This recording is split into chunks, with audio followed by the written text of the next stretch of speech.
Hi folks, Pete from Ashton's Cars, and today you join me looking at a Vauxhall Zafira. This is the very popular 7-seater MPV that the Vauxhall make. This is the Sport Tourer model, the last generation of Zafira. And all generations of Zafira have been very popular. This particular one ran up until 2018 and is the last one that Vauxhall produced, because now they're concentrating on other things such as EVs and their crossover range. But I like a Zafira. It's a good, honest form of transport for up to 7 people. And this one is the 2-litre diesel model, the 2-litre CDTI, which is 130 horsepower. And it gives very good economy and a decent liquor performance as well, for what is essentially a mid-sized family car, but with 7 seats. I also think this generation that came out in, I think it would have been 2012, this model came out, with the Sport Tourer label on it. It's actually quite a nice looking car. It's got some nice details about it, which make it a little less bland than perhaps earlier models. These lights, for a start, it looks like the lights just curve around the bumper there. This is actually a black panel here, the lower half, but it does give the impression of some rather large front gills and lights there in the front, which look quite cool. And as we come back, it's got quite a sweeping roof line, this car has, giving it, I mean, I'm not really wanting to use the word sporty, but a sportier look than previous generations, which were rather slab-sided.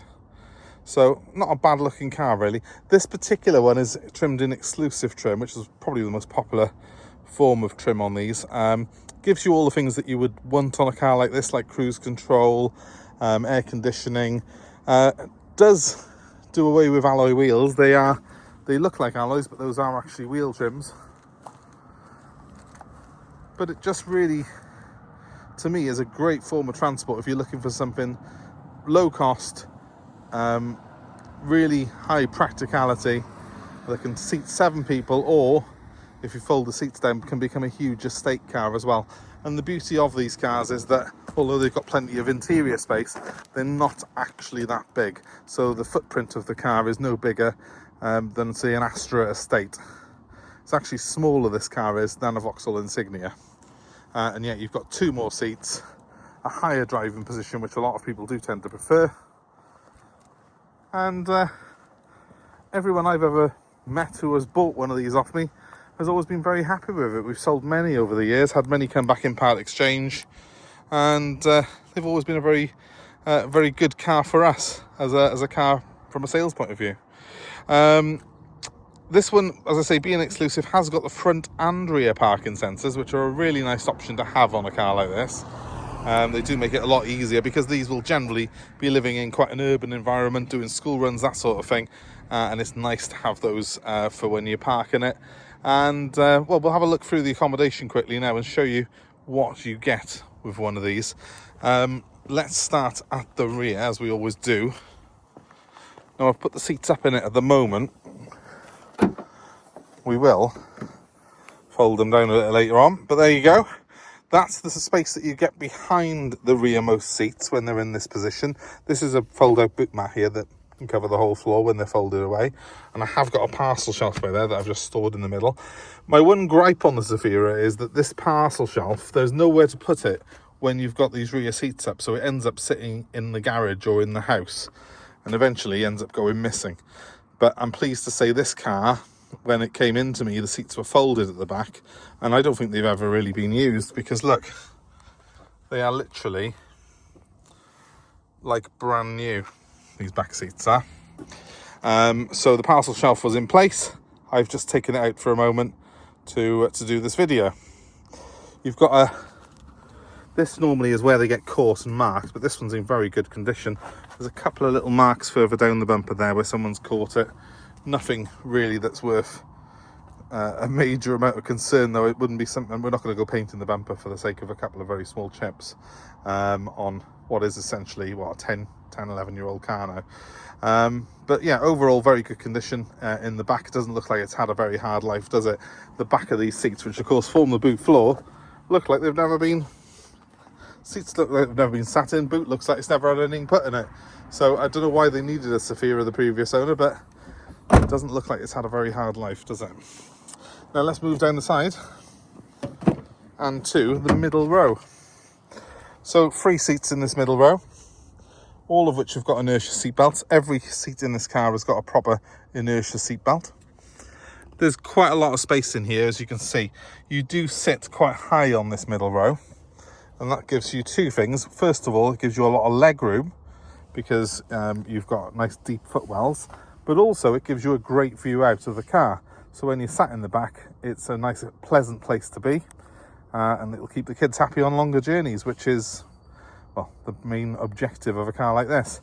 Other neat features are, well, you have got some cup holders built into the doors here. There is a 12-volt socket in the middle, and also some little storage bins in the side there. So a fairly practical rear compartment for passengers. And up front, a really stylish interior.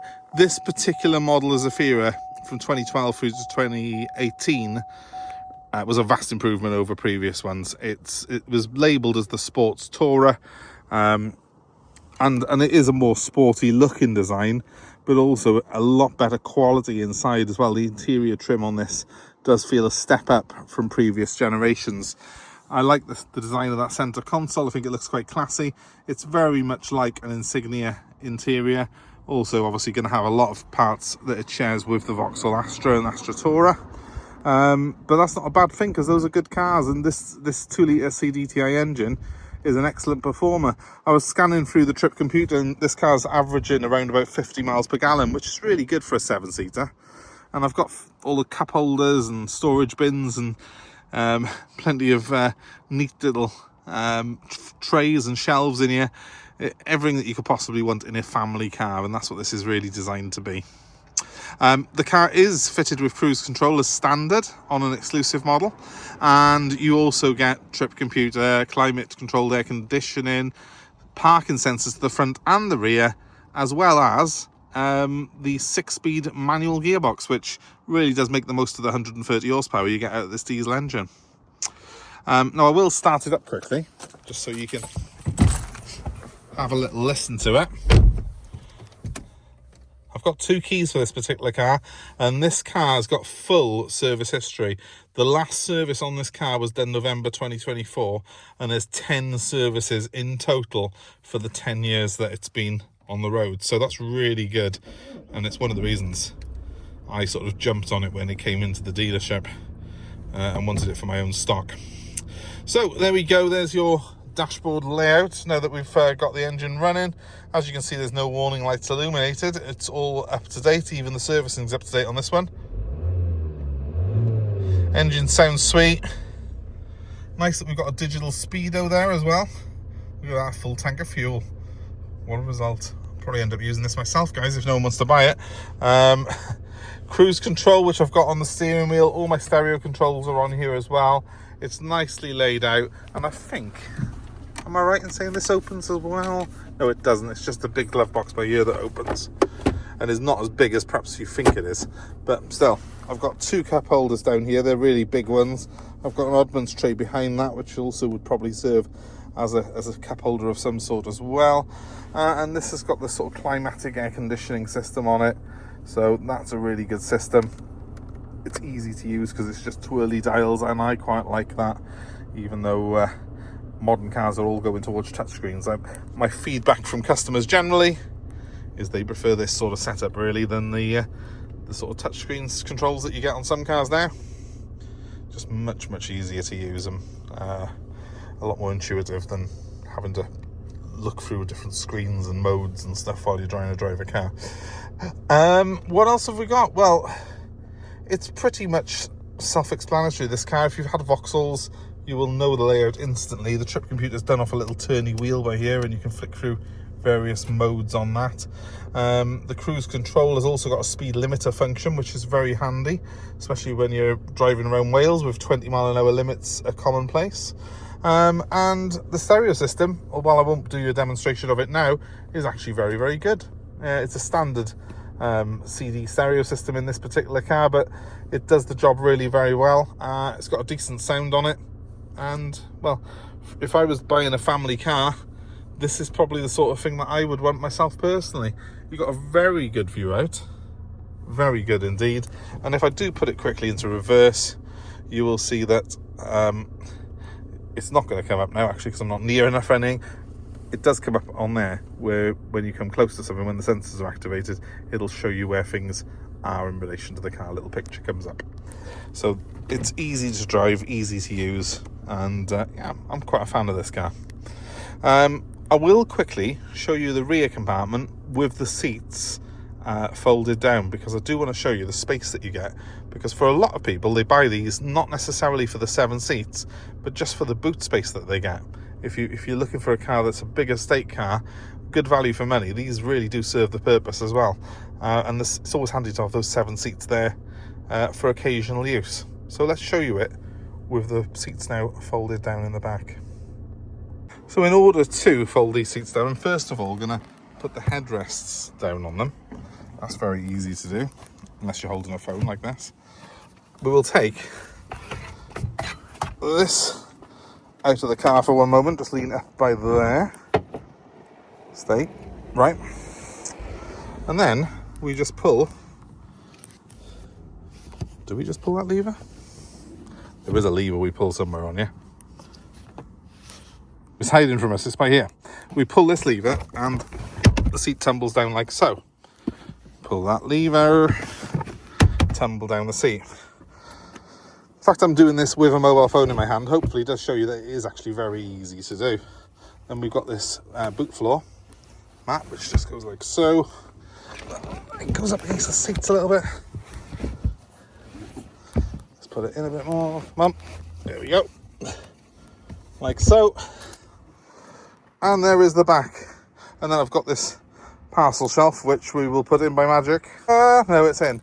Huge, huge boot space now. Loads of room in here. Ideal if you doing a big shop, or you're just doing some DIY or whatever else. And you can fold that middle row flat as well if you want to. I'm not going to do it now, but you can fold that flat and essentially have a van. So it's a versatile car. Vauxhall called this Flex 7 technology when the Zafira came out, and they were very, very proud of it.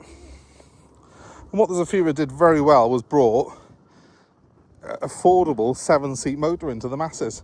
And even this latest model, this latest incarnation of it before they axed it from the range forever, I think was a very, very practical family car for people for not a lot of money. And on the used market, it really is a bargain. Because though these were a bit cheaper than rivals, what you need to be careful of on them is buying ones that have been abused. So you need to buy something like this. This car has got, as I say, 10 services in the book. It's done 78,000 miles, so it's been serviced on average every 8,000 miles. It's been really well maintained, and that goes a long way on this car. You can see that it's all original. Even the wheel trims are the original ones. It's not got any real nasty marks on it.